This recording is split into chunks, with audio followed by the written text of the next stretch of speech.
42 juta hektar. Hampir 300 suku bangsa menghuni Pulau Papua. 80% masyarakat Papua hidup semi terisolir di pedalaman hutan nan lebat. Salah satunya suku Korowai. Masyarakat suku Korowai memiliki cara unik untuk mempertahankan hidup. Mereka tinggal di atas pohon, membangun rumah di atas ketinggian dan lebatnya rimba Papua. Untuk memenuhi kebutuhan pangan, masyarakat Korowai menggantungkan hidup sepenuhnya terhadap alam. Untuk berburu atau menebang pohon sagu, warga masih mengandalkan piranti sangat sederhana. Sagu kan menjadi makanan pokok nih, harus makan sagu. Nah, kita hari ini mau tebang sagu ya Bapak Oni ya. Tebang sagu pakai apa? Ada tadi kampaknya? Kampak batu. Kampak batu, coba bisa dilihat. Ini pemirsa, masih sangat tradisional, ada batu, lancip, kemudian diikatkan dengan rotan bersama dengan kayu. Ya. Kita sering mengenal mungkin kalau waktu sekolah, zaman batu begitu ya, seperti ini ya. Ini dari nenek moyang ya? Iya, dari nenek moyang. Dari nenek moyang. Kali ini kami beruntung, keluarga Gerson akan menebang pohon sagu sekaligus membuat sagu untuk persediaan makanan.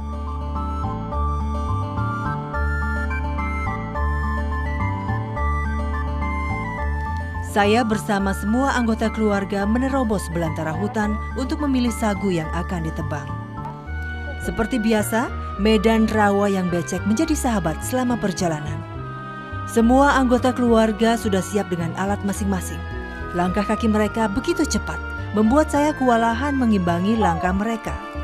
Hutan telah menjadi hidup mereka. Tak heran medan sesulit apapun terlihat begitu mudah ditaklukkan oleh suku Korowai.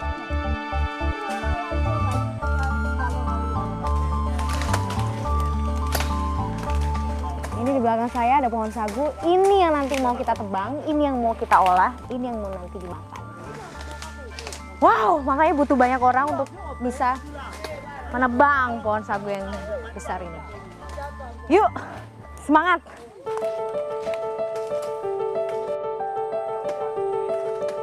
Para laki-laki suku Korowai telah bersiap menebang pohon sagu.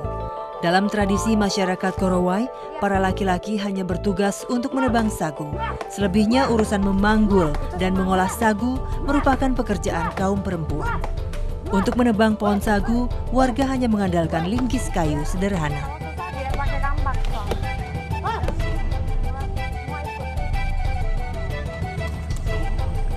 Nah, ini nih yang namanya sagu ya. Bentuk aslinya masih seperti ini. Nanti ini tumbuk lagi. Pakai air. Jadi ini masih bentuk kasarnya pemirsa. Diambil dari pohonnya, habis ini nanti ditumbuk, dikasih air sampai jadi kayak gumpalan-gumpalan gitu, terus bisa dimakan. Jadi prosesnya masih lama ya.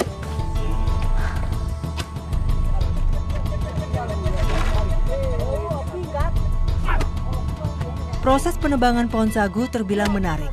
Mereka yang bertugas menebang akan meneriakkan seruan-seruan khas suku Korowai sebagai penggugah semangat.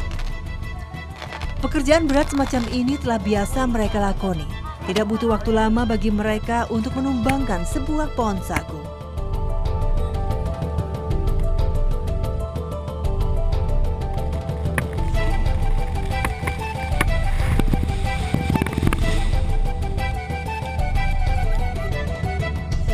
Berhasil!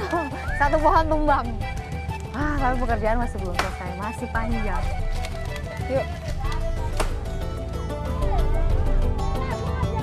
Saat para lelaki suku Korowai bergelut dengan pohon sagu, kaum perempuan suku Korowai juga tengah membuat alat tertentu dari daun sagu. Ternyata tulang daun dari pohon sagu ini masih bisa dimanfaatkan ya. Buktinya ini tadi setelah pohonnya masih diolah sama bapak-bapak, mau mamanya bikin apa ya? Saya juga nggak tahu nih apa. Nanti deh kita lihat ya. Ini sebenarnya buat apa sih? Para perempuan suku Korowai terlihat cekatan membuat alat ini. Saya pun tertarik untuk mencoba membuatnya. Tapi ternyata tidak semudah apa yang saya lihat.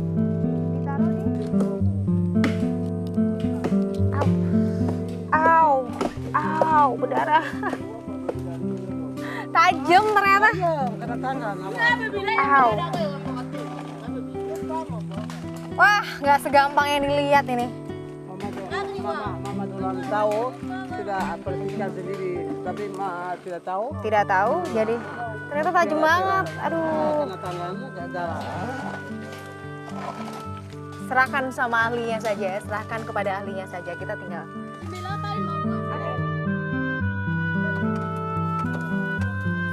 Selesai membuat alat dari daun sagu, para perempuan segera mengangkut pelepah sagu yang sudah dipisahkan. Mengangkat pelepah pohon sagu tentulah tidak mudah. Pelepah sagu yang tingginya mencapai 1,5 hingga 2 meter memiliki berat yang tidak ringan. Pohon sagu yang sudah ditebang kini siap dipanggul. Tugas ini menjadi tanggung jawab para perempuan. Walau berat, tak tampak raut kelelahan dari wajah mereka. Setengah mati betul. Mama di sini kalau kerja sambil bersiul biar nggak capek gitu ya, biar semangat. Coba ya.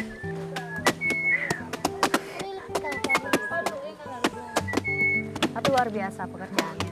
Jadi baik laki-laki maupun perempuan, mereka siap bekerja fisik.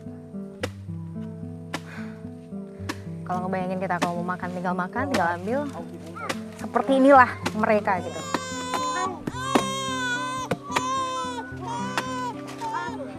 Ada yang sambil bawa anak. Gimana nggak hebat ya perempuan-perempuan di sini? Kerja berat begini sambil bawa anak. Aduh, saya sampai nggak bisa berkata-kata apa lagi. Salut. Aduh, ya ampun, keibuan ya. Sisi lembutnya masih ada, tapi kekuatannya terlihat gitu loh dengan bekerja keras seperti ini. Ya Tuhan, salut ya.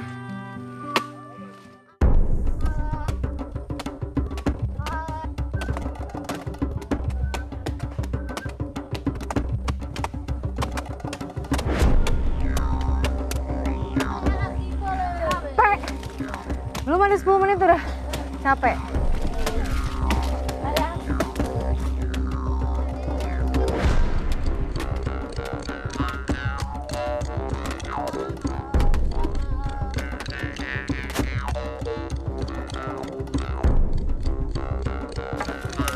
Nah, pemirsa, ini adalah pelepah pohon sagu. Pelepah pohon sagu ini digunakan untuk mencuci sagu yang tadi sudah dipanggul atau sudah dicangkul begitu. Nah, nanti akan dibersihkan di sini. Dan semua yang melakukan itu adalah mama. Mulai dari yang ngangkat pelepah, mulai dari yang pasang ini, di tiang-tiang penyangga ini, dan yang mencuci. Mungkin sedikit bisa dibilang, kenapa pekerjaannya terlalu berat dan hampir semuanya dikerjakan oleh perempuan. Tapi memang itulah tradisi yang sudah berlaku sejak nenek moyang di sini. Jadi tugas lelaki hanya menebang pohon sagu, selebihnya adalah tugas perempuan. Berat juga ya tugasnya ya.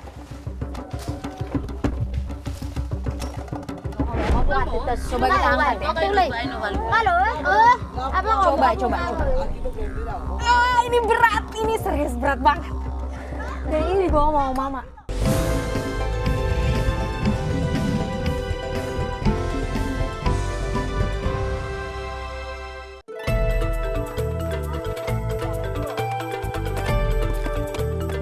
Pekerjaan mengolah sagu sangat menguras tenaga. Tapi para perempuan suku Korowai ini terlihat sangat sigap dengan tugasnya. Pelepah-pelepah pohon sagu disusun sedemikian rupa dengan beberapa batang kayu sebagai penyangga untuk membuat alat pengolahan sagu. Akar-akar pohon yang menjalar dijadikan tali pengikat di setiap titik. Lumut-lumut yang menempel di batang pohon juga digunakan sebagai penyumpal agar air sagu tidak menetes.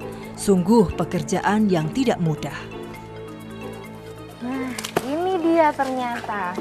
Jadi, kulit kayu ini dipakai untuk penyaring, semacam filter untuk sagu. Jadi ampas-ampasnya nanti tertinggal di sini, baru tepung yang kemudian mengendap di dasar pelepahnya nanti itu sagunya yang kemudian dimakan. Jadi oleh padi yang kita bikin seperti ini, itu ternyata sebagai penjepit ternyata. Oh.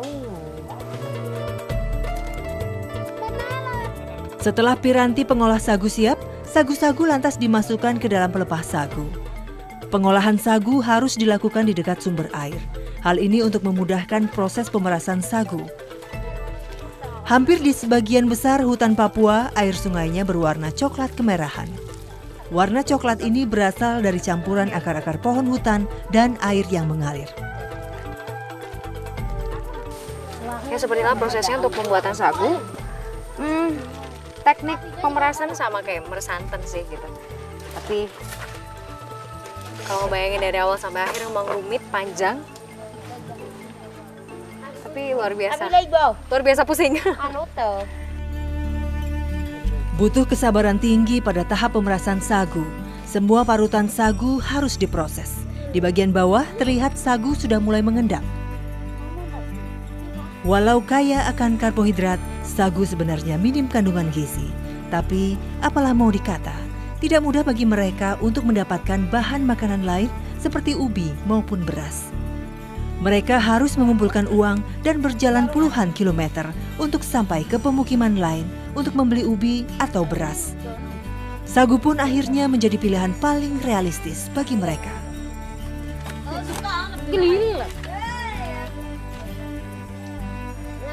Sudah banjir keringat.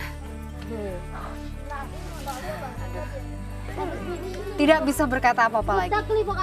Perjuangan mereka, kerja keras mereka untuk makan, itu memang luar biasa pemirsa.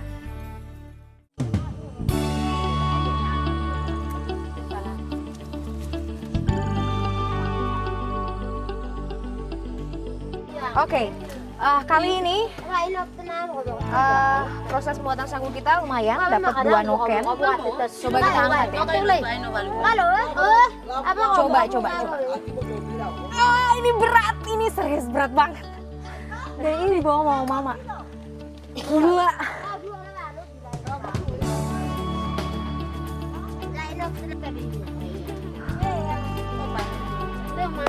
Tuhan. Mereka bawa di kepala gitu. Saya nyerah. Tidak kuat. Saya bawa yang entengan aja.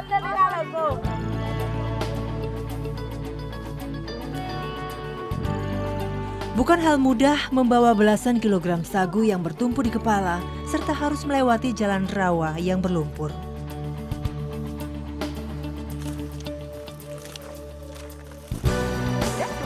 Olahan sagu di masyarakat suku Korawai masih terbatas pada pengolahan sagu bakar saja.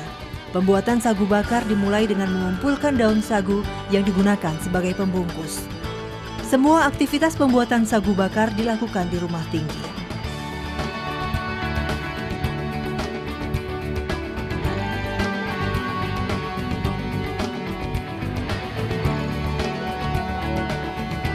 Ini pijakannya kecil banget, jadi kalau nggak hati-hati bisa kepleset nih.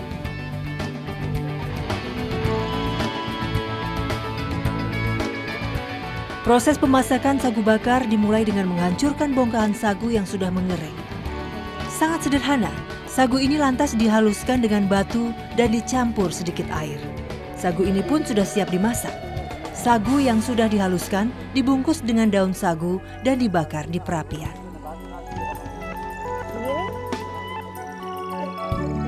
Om Gerson setiap hari makan sagu. Setiap hari makan sagu. Setiap hari makan sagu. Kalau sering pergi ke kampung tidak? Beli beras begitu? Satu-satu itu kalau dekat tahun baru Natal baru bisa uang sedikit beli beras. Beli beras. Sama dengan ini. Oh, oke. Jadi baru tahun baru atau Natal saja biasanya makan beras ya? Iya. Sembari bercakap-cakap, sagu bakar kami telah matang. Inilah menu kami siang ini. Walau sederhana, menu ini tidak mengurangi nikmatnya kebersamaan bersama seluruh anggota keluarga. Enak. Biasa ada kenyal-kenyalnya gitu ya. Kalau udah dibakar, dia masih ada tekstur kenyalnya gitu.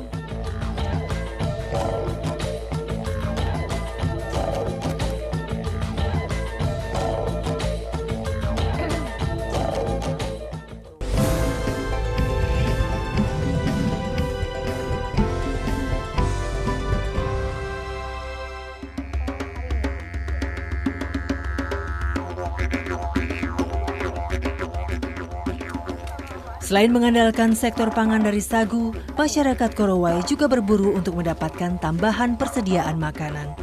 Perburuan babi dan burung kasuarilah yang masih kerap dilakukan sampai sekarang. Nah, kali ini kita akan membuat perangkap babi. Ada sekitar 1, 2, 3, 4 orang. Seperti apa caranya kita akan tahu. Beberapa batang kayu hutan sudah dipersiapkan. Ada jejaknya. Kayu disusun sebanyak 7 buah yang diikat dengan serat batang pohon sebagai tali. Salah satu kunci kuat atau tidaknya perangkap babi ini ada di ini pemirsa. Jadi kalau ini nggak kuat, takutnya babi yang terperangkap bisa lepas. Jadi harus dipukul lagi sampai nggak goyang-goyang lagi. Perangkap babi harus ditutup dengan berbagai daun sebagai pengecoh. Di bagian bawah terdapat semacam ikatan kecil sebagai penentu jatuh tidaknya perangkap babi. Saat ikatan ini terinjak, maka perangkap babi pun akan jatuh. Tentu saja kami berharap akan ada babi yang terkena jerat hari ini. Selain perangkap, yang juga harus disiapkan adalah umpan. Nah, untuk menangkap babi, selain harus diperlukan perangkap, itu harus diperlukan juga umpan. Umpannya itu bisa sagu atau mibun. Nah, mibun ini biasanya bentuknya seperti pohon palem. Dia seperti pohon kelapa juga. Dan nanti kayak daging buahnya itu sedikit manis gitu. Kita mau tebang dulu. Aduh, susah banget ya. Kalau untuk makan aja tuh repot banget gitu loh perjuangannya untuk bisa bertahan hidup. Udah mau rubuh nih. Proses pengambilan pucuk pohon mibun terbilang tidak mudah. Rapatnya vegetasi hutan membuat pohon mibun yang kami tebang tersangkut di semak.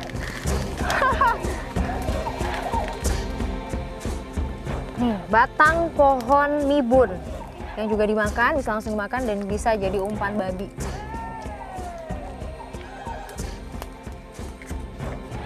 Gurih kan? Pucuk pohon mibun lantas disebar di sebagian perangkap. Nah, ini batang pohon mibun ini ditaruh di depan perangkap sampai ke dalam perangkap. Semoga saja kita berharap ada babi yang masuk perangkap biar kita bisa makan sama-sama.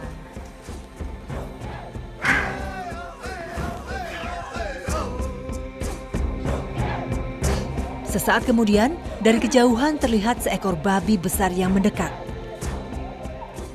Karena tak juga mendekati perangkap, kami bermaksud mengejarnya. Namun sayang, usaha kami sia-sia. Babinya lolos pemirsa, jadi ya udah kita terpaksa berhenti sampai di sini. Tapi mudah-mudahan ada babi yang kena perangkap ya. Begitulah sulitnya masyarakat Korowai untuk bertahan hidup. Mereka harus berjuang lebih keras untuk sekedar mendapatkan makanan. Tidak hanya soal mendapatkan makanan, ketiadaan sarana kesehatan juga membuat mereka masih bergantung pada tradisi nenek moyang yang menggunakan daun gatal sebagai obat bagi segala macam penyakit. Om Buas, di sini ada kebiasaan di masyarakat suku Korowai ini kalau sakit dia selalu pakai apa Om? Daun? Daun apa namanya? Yalun. Daun yalun. Nah, kebetulan ini ada bapak-bapak yang sedang sakit ya. Sakit apa ini Bapak? Di mana yang sakit? Sakit tikam. Di ulu hati, di dalam? Di dalam hati. Oh iya, jadi sakit di ulu hatinya. Kita lihat ya seperti apa proses pengobatan, metode tradisional yang dilakukan oleh masyarakat suku Korowai ini. Pengobatan menggunakan daun yalun atau daun gatal terbilang sangat sederhana. Pengobatan semacam ini diyakini masyarakat Korowai sangat ampuh untuk menyembuhkan berbagai macam penyakit.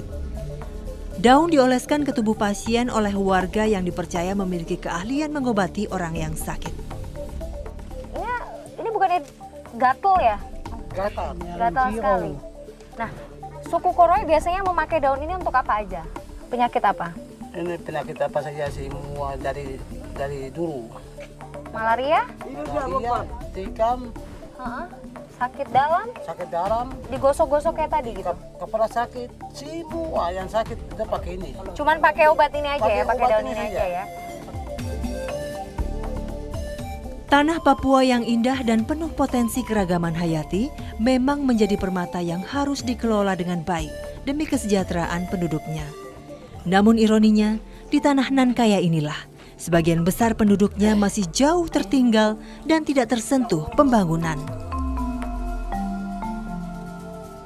Suku Korowai di Kabupaten Asmat, Papua ini merupakan satu contoh dari banyaknya masyarakat pedalaman Indonesia yang masih bertahan dengan tradisi mereka. Meskipun dengan segala keterbatasan, mereka tetap berjuang untuk hidup walaupun harus berpindah-pindah tempat. Kehidupan yang lebih baik dari sektor ekonomi, pendidikan untuk masa depan anak-anak mereka, dan juga kesehatan sangat ingin mereka dapatkan. Namun bagaimana mungkin ini semua dapat mereka rasakan sementara banyak pihak masih menafikan keberadaan mereka. Pemirsa, demikian Indonesiaku kali ini. Sampai jumpa.